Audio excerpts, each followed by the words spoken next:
Good evening, family.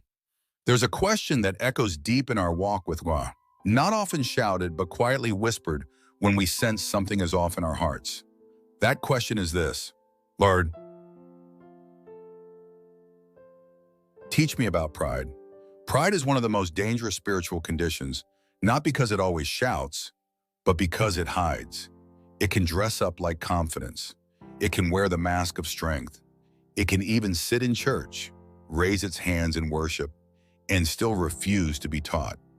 But today we're asking God to search our hearts and teach us the truth. What is pride? Pride is when we place ourselves above want or others. It's when our hearts whisper, I don't need help, I know better, I deserve more. It's the desire to be seen, praised, defended, and in control above humility, correction, or surrender. James 4:6 says, God opposes the proud but gives grace to the humble.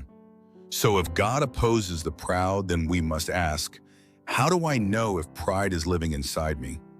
Spiritual symptoms of pride. Let's be honest today. These are not to condemn you, but to gently help you examine your heart before the Lord. 1. Unwillingness to admit you're wrong. Pride will rather protect its image than admit its flaws. But humility confesses and finds freedom. 2. Thinking you're better than others. Even if you never say it out loud, pride compares. It competes. It sees others' struggles and secretly thinks, I'd never do that. But God sees the heart. 3. Taking credit instead of giving God glory. Pride says, I built this, I did this. Humility says, if it wasn't for God's grace, I wouldn't be here. Deuteronomy 8:17-18 reminds us, you may say to yourself, my power and the strength of my hands have produced this wealth for me. But remember the Lord your God. 4. Needing constant validation. Pride craves applause. It can't rest unless someone's affirming it. But faithfulness doesn't always come with applause, and God sees in secret.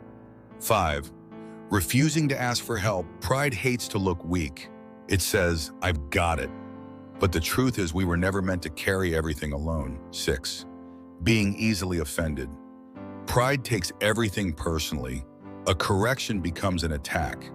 But humility receives instruction, even if it stings. Proverbs 16:18 says, pride goes before destruction, a haughty spirit before a fall.